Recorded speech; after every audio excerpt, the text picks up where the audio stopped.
Hello friends, मैं विकास तिवारी एक बार फिर आप लोगों के पसंदीदा चैनल एजुकेशन हब टी पर उपस्थित हूं। और आज मैं जीव विज्ञान की का पार्ट सेकंड लेके आया हूं, जिसमें 30+ क्वेश्चंस हैं। तो दोस्तों, हमारा ये वीडियो आप लोगों को यदि पसंद आता है तो मेरे चैनल को लाइक करें, सब्सक्राइब करें और शेयर करना ना भूलें। तो शुरू करते हैं आज की क्लास।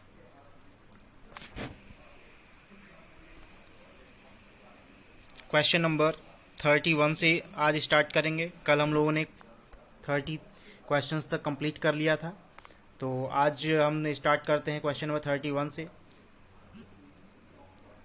क्वेश्चन है, लिग्निन नामक पदार्थ जमा रहता है। तो लिग्निन नामक जो पदार्थ है वो कहाँ पे जमा रहता है, इसकी बात की गई है। तो ऑप्शन देखते हैं हम। पहला है जाइलम ऊतक पर, दूसरा है फ्लोएम पर, तीसरा है बलकुट पर और चौथा है इनमें से कोई नहीं। तो इसका राइट आंसर आपका हो जाएगा कि लिग्निन नामक जो पदार्थ होता है वो जाइलम ऊतक पर जमा रहता है। चलते हैं अगले क्वेश्चन की ओर। कोसा झिल्ली का प्रमुख कार्य क्या है? तो कोसा झिल्ली का प्रमुख कार्य क्या है? ऑप्शंस हैं प्रोटीन संश्लेषण, सेकंड है लिपिड संश्लेषण, थर्ड है कोसा के अंदर बाहर जल तथा घुलनशील पदार्थों के आवागमन का नियंत्रण, और ऑप्शन डी है इनमें से कोई नहीं। तो इसका राइट आंसर आपको मिलेगा कि कोसा झिल्ली का जो प्रमुख कार्य है वो है कोसा के अंदर बाहर जो जल और घुलनशील जो पदार्थ होते हैं उनके आवागमन को नियंत्रित करता है, यानी कि ऑप्शन सी जो है वो आपका हो जाएगा राइट आंसर। चलते हैं अगले क्वेश्चन की ओर। क्वेश्चन नंबर 33, डीएनए की श्रृंखलाएं बंधी होती हैं। तो डीएनए की जो श्रृंखलाएं हैं वो किससे बंधी होती हैं? ऑप्शंस देखते हैं। ऑप्शन ए है कार्बन बंध से, ऑप्शन बी है ऑक्सीजन बंध से, और ऑप्शन सी है नाइट्रोजन बंध, और नेक्स्ट है हाइड्रोजन बंध से। तो यहाँ पे हमारा राइट आंसर हो जाएगा कि जो डीएनए की जो श्रृंखलाएं होती हैं वो हाइड्रोजन बॉन्ड से बंधी हुई होती हैं। ठीक है, जिसको हाइड्रोजन बंध यहाँ पे बोला गया है। तो हाइड्रोजन बॉन्ड से बंधी हुई होती हैं। नेक्स्ट चलते हैं क्वेश्चन नंबर 34 पे हम। ग्वानिन और साइटोसिन के बीच में कितने हाइड्रोजन बॉन्ड होते हैं? ग्वानिन और साइटोसिन के बीच में कितने हाइड्रोजन बॉन्ड होते हैं? ऑप्शंस देखते हैं, 2, 3, 4 या 6। तो इसका हमारा राइट आंसर हो जाएगा जो ग्वानिन और साइटोसिन है उनके बीच में 3 हाइड्रोजन बॉन्ड होते हैं, यानी कि ऑप्शन बी जो है वो आपका हो जाएगा राइट आंसर। चलते हैं अगले क्वेश्चन की ओर, क्वेश्चन नंबर 35 की ओर। क्या कह रहा है कि जंपिंग जीन की खोज किसने की थी? जंपिंग जीन की खोज किसने की थी? तो आपके पास ऑप्शंस हैं। पहला ऑप्शन है जैको और मोनॉड ने, ऑप्शन बी है आपका मैक क्लिंटॉक ने, ऑप्शन सी है मैथ्यूज ने, और ऑप्शन डी है इनमें से कोई नहीं। तो इसका राइट आंसर आपको मिल जाएगा यहाँ पे। जंपिंग जीन की खोज जो है वो मैक क्लिंटॉक ने की थी। मैक क्लिंटॉक, यानी कि ऑप्शन बी आपका हो जाएगा राइट आंसर।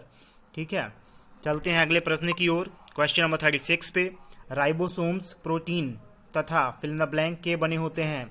तो राइबोसोम जो है वो किसके बने होते हैं, इसकी बात की गई है। तो राइबोसोम्स प्रोटीन के साथ साथ जो है और किसके बने होते हैं? तो ऑप्शंस देखते हैं, टीआरएनए, आरआरएनए, एमआरएनए या एसआरएनए।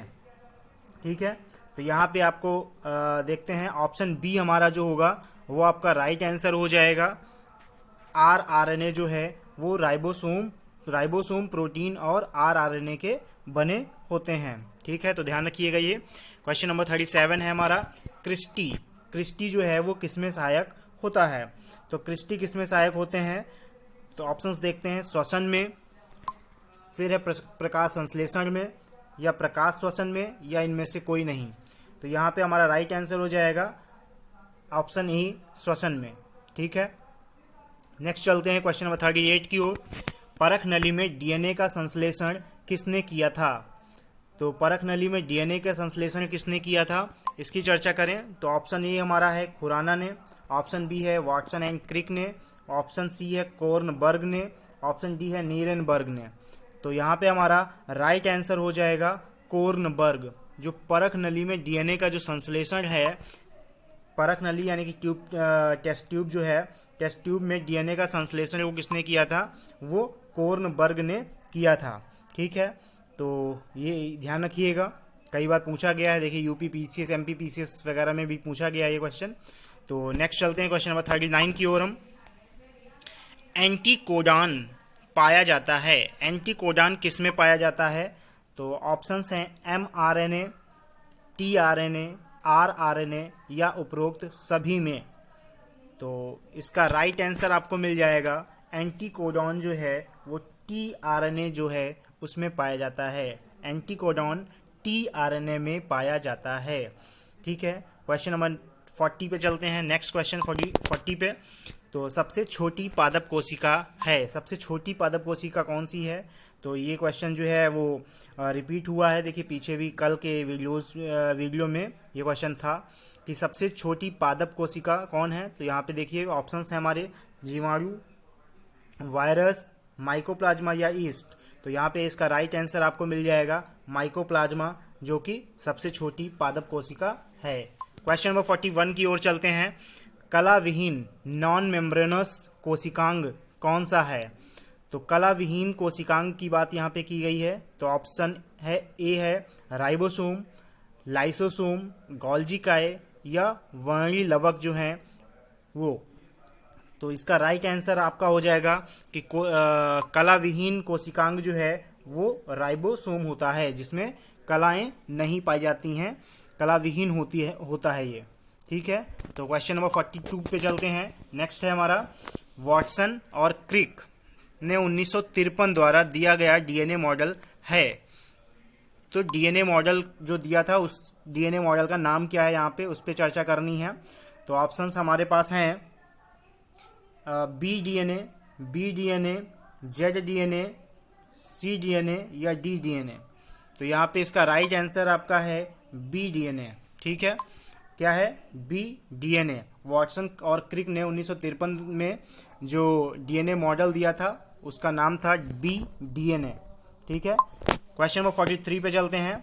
डीएनए को गतिशील व स्थान बदलने वाले खंडों को कहते हैं।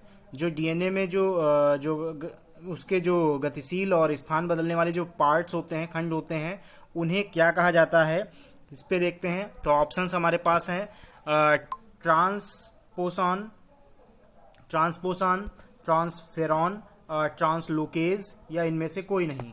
तो इसका राइट आंसर आपको मिल जाएगा कि डीएनए के जो गतिशील व स्थान बदलने वाले जो खंड होते हैं उन्हें ट्रांसपोसन कहा जाता है।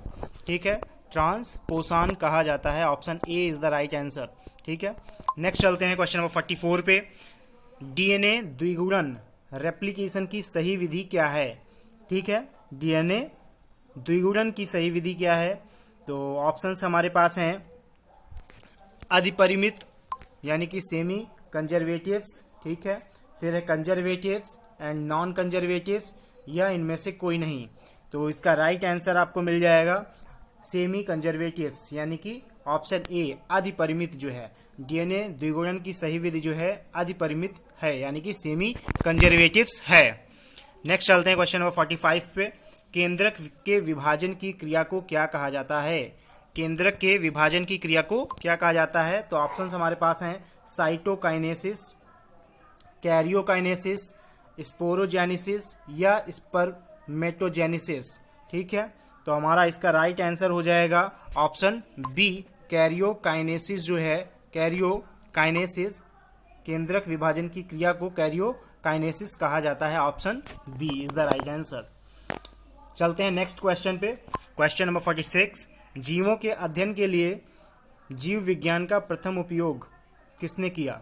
जीवों के अध्ययन के लिए जीव विज्ञान शब्द का प्रथम उपयोग जो है किसने किया था, तो ऑप्शंस पे चलते हैं। सबसे पहला ऑप्शन है लैमार्क ने, अरस्तु ने, हक्सले ने या परकिंजे ने। ठीक है, तो इसका राइट आंसर आपको मिल जाएगा ऑप्शन ए, जीव विज्ञान का प्रथम उपयोग जो है लैमार्क ने किया था। ठीक है, लैमार्क के साथ जो है ट्रेवेरेनस भी थे। ठीक है, इनके साथी थे ट्रेवेरेनस, तो याद रखिएगा। चलते हैं क्वेश्चन नंबर 47 पे। पादप कोशिकाएं जंतु कोशिकाओं से किसकी अनुपस्थिति के कारण भिन्न होती हैं। ठीक है। पादप कोशिकाएं जो हैं वो जंतु कोशिकाओं से किसकी अनुपस्थिति के कारण भिन्न होती हैं? तो ऑप्शंस देखते हैं। अंतर द्रव्यीय जाल के कारण, माइटोकॉन्ड्रिया के कारण, राइबोसोम्स के कारण या तारक केंद्र यानी सेंट्रियोल के कारण। ठीक है, तो याद रखिएगा पादप कोशिकाएं जो हैं जंतु कोशिकाओं से सेंट्रियोल की अनुपस्थिति के कारण जो है भिन्न होती हैं, यानी कि इसका राइट आंसर आपका हो जाएगा ऑप्शन सी। ठीक है, 47 का ऑप्शन सी जो है वो राइट आंसर हो जाएगा, तारक केंद्र या सेंट्रियोल। चलते हैं क्वेश्चन नंबर 48 की ओर। हीमोग्लोबिन, क्लोरोफिल, थायरॉक्सिन तथा एटीपी के संयोजन में क्रमशः प्रयुक्त होने वाले खनिजों का सही समूह कौन सा है? ऑप्शन ए है फास्फोरस, आयोडीन, मैग्नीशियम, तांबा। नेक्स्ट है लौह, मैग्नीशियम, आयोडीन, फास्फोरस। नेक्स्ट है सल्फर, फास्फोरस, लौह, तांबा। फिर है आयोडीन, मैग्नीज, मैग्नीशियम और लौह। तो हीमोग्लोबिन, क्लोरोफिल, थायरॉक्सिन और एटीपी के संयोजन में जो है क्रमशः प्रयुक्त होने वाले जो खनिज हैं उनका सही समूह जो है वो होता है आयरन, मैग्नीशियम, आयोडीन और फास्फोरस, यानी कि ऑप्शन बी आपका क्या हो जाएगा? राइट आंसर हो जाएगा। तो चलते हैं नेक्स्ट क्वेश्चन पे। क्वेश्चन नंबर 49, कौन सी नाइट्रोजनीय समाक्षार आरएनए अणु में होता है परंतु डीएनए अणु में नहीं होता है? ऐसा कौन सा जो है समाक्षार है जो आरएनए अणु में होता है लेकिन डीएनए में नहीं होता है? तो देखते हैं, ऑप्शंस देखते हैं। ऑप्शंस हमारे पास हैं यूरेसिल, ठीक है, थायमीन, ग्वानिन और साइटोसिन। ठीक है, पहला है यूरेसिल, थायमीन, ग्वानिन और साइटोसिन। तो इसका राइट आंसर आपका हो जाएगा यूरेसिल। यूरेसिल जो है वो इसका राइट आंसर है, यानी कि ऑप्शन ए जो है वो इसका राइट आंसर है। नेक्स्ट चलते हैं क्वेश्चन नंबर 50 की ओर। उत्क्रम अनुलेखन यानी कि रिवर्स ट्रांसक्रिप्शन की क्रिया कैसी है? आरएनए से आरएनए का निर्माण, डीएनए से डीएनए का निर्माण, डीएनए से आरएनए का निर्माण या आरएनए से डीएनए का निर्माण। तो रिवर्स ट्रांसक्रिप्शन की यहाँ पे बात की गई है और रिवर्स ट्रांसक्रिप्शन में जो है वो आरएनए से डीएनए का निर्माण किया जाता है, यानी कि option D is the right answer. RNA से डीएनए का निर्माण होता है। तो क्वेश्चन नंबर 51 पे चलते हैं, जो कि कह रहा है स्टार्च और सेलुलोज के बारे में निम्नलिखित में से कौन सा कथन सही नहीं है? ठीक है, याद रखिए कथन सही नहीं है पूछा गया है। तो यहाँ पे जो है ऑप्शंस देखते हैं। ऑप्शंस हैं दोनों का वानस्पतिक उद्भव है, दोनों बहुलक हैं, आयोडीन के साथ दोनों रंग प्रदान करते हैं, दोनों ग्लूकोज अणु से निर्मित हैं। ठीक है, तो यहाँ पे देखिए दोनों का वानस्पतिक उद्भव होता है, बिल्कुल ये सही है ये। ठीक है, दोनों ही बहुलक भी होते हैं, आयोडीन के साथ दोनों रंग प्रदान करते हैं, ये नहीं सही है, और दोनों ग्लूकोज अणु से निर्मित हैं, ये भी सही है।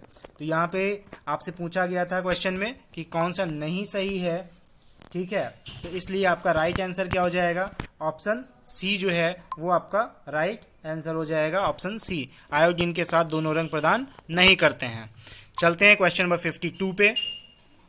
प्रोटीन संश्लेषण में निम्न कोशिकांगों में से किन की भूमिका सबसे अधिक महत्वपूर्ण है?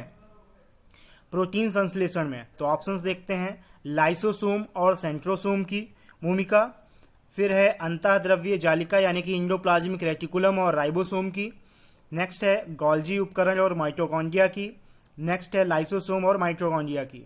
ठीक है, तो प्रोटीन सिंथेसिस में जो है सबसे अधिक भूमिका जो है वो इंडोप्लाज्मिक रेटिकुलम और राइबोसोम की भूमिका होती है। ठीक है, सबसे अधिक इंडोप्लाज्मिक रेटिकुलम और राइबोसोम जो है वो महत्वपूर्ण होते हैं।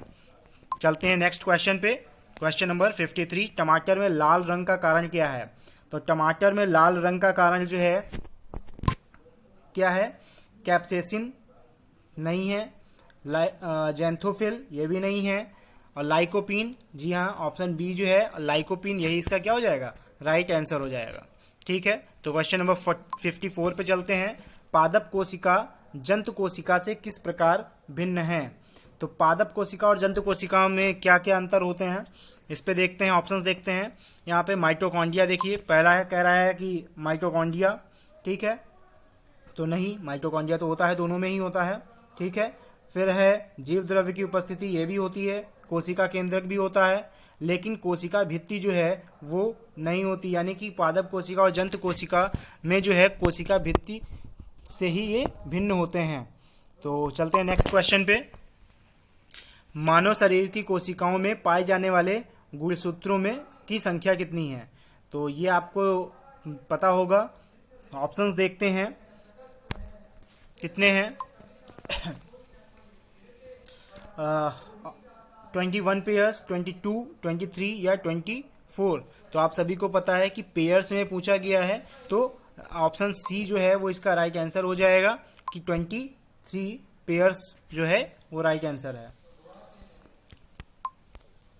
फिर चलते हैं नेक्स्ट क्वेश्चन पे। 56, नाभिक के अलावा कोशिका के किस कोशिकांग में डीएनए होता है? ठीक है, नाभिक के अलावा कोशिका के किस कोशिकांग में डीएनए होता है? तो ऑप्शंस हैं हमारे पास तारक केंद्र यानी कि सेंट्रियोल, गोल्जी एपरेटस, लाइसोसोम और माइटोकॉन्ड्रिया। तो इसका राइट आंसर आपको मिल जाएगा कि नाभिक के अलावा जो कोशिका के माइटोकॉन्ड्रिया में डीएनए पाया जाता है। ठीक है, माइटोकॉन्ड्रिया जो है उसमें डीएनए पाया जाता है। बाकी ये सेंट्रियोल, गोल्गी एपरेटस और लाइसोसोम्स जो हैं इनमें डीएनए नहीं पाया जाता है। तो चलते हैं नेक्स्ट क्वेश्चन पे। क्वेश्चन नंबर 57, साधारण मानों में गुणसूत्रों की संख्या। तो अभी देखिए क्वेश्चन आया था ये, उसमें क्या था, पेयर्स में पूछा गया था। 23 पेयर्स होते हैं और यहाँ पे क्या हो जाएगा, 46 क्रोमोसोम्स हो जाएंगे। तो नेक्स्ट क्वेश्चन हमारा है 58, जैव कोशिका का कौन सा भाग पावर हाउस कहलाता है? ठीक है, तो जैव कोशिका का कौन सा भाग पावर हाउस कहलाता है? ऑप्शन ए है कोशिका भित्ति, ऑप्शन बी है केंद्रक, नेक्स्ट है माइटोकॉन्ड्रिया और डी है संपूर्ण कोशिका। तो इसका राइट आंसर आपका हो जाएगा माइटोकॉन्ड्रिया जो है वो पावर हाउस कहा जाता है। नेक्स्ट क्वेश्चन पे चलते हैं नेक्स्ट क्वेश्चन पे, क्वेश्चन नंबर 59 पे, जो कि है क्विनैन जो मलेरिया के इलाज में प्रयोग की जाती है सिनकोना पादप के किस भाग से प्राप्त की जाती है? ठीक है, तो इसके ऑप्शंस हैं हमारे पास पत्ती से, जड़ से, छाल से या पुष्प से। तो इसका राइट आंसर आपका हो जाएगा छाल से। ठीक है, क्विनैन जो मलेरिया के इलाज में प्रयोग की जाती है वो सिनकोना नामक पेड़ से उसकी छाल से प्राप्त की जाती है। क्वेश्चन नंबर 60 पे है, चलते हैं। कपास का प्रमुख घटक क्या है? तो कपास का प्रमुख घटक जो है देखते हैं ऑप्शंस, प्रोटीन, वसी अम्ल, सेलुलोज या ग्लिसरीन। तो जो कपास है उसका प्रमुख घटक जो है वो सेलुलोज होता है। ठीक है, क्या होता है, सेलुलोज होता है कपास का प्रमुख घटक। चलते हैं नेक्स्ट क्वेश्चन पे। सेब के फल में लालरी का कारण क्या है? जो सेब लाल होता है वो किसकी वजह से होता है, किसके कारण से होता है? तो ऑप्शंस हैं एंथोसाइनिन, लाइकोपीन, कैरोटीन और जंथोफिल। ठीक है, तो इसका राइट आंसर हो जाएगा एंथोसाइनिन। सेब जो है वो एंथोसाइनिन के कारण लाल होता है। चलते हैं नेक्स्ट और लास्ट क्वेश्चन पे। वनस्पति जगत के गैर हरित विषम पोषित पौधे कौन से होते हैं? तो वनस्पति जगत के गैर हरित विषम पोषित पौधे जो हैं वो कौन से हैं? ऑप्शंस देखते हैं एल्गी, फंजाई, मॉसेस या फर्न। तो इसका राइट आंसर आपका हो जाएगा जो गैर हरित विषम पोषित पौधे हैं वो होते हैं फंजाई। ठीक है, तो ऑप्शन बी यानी कि फंजाई आपका राइट आंसर हो जाएगा। ठीक है, तो यदि हमारी ये वीडियो आपको पसंद आई हो तो आप इसे लाइक करें, सब्सक्राइब करें और शेयर करना ना भूलें। थैंक यू, धन्यवाद, जय हिंद, जय भारत।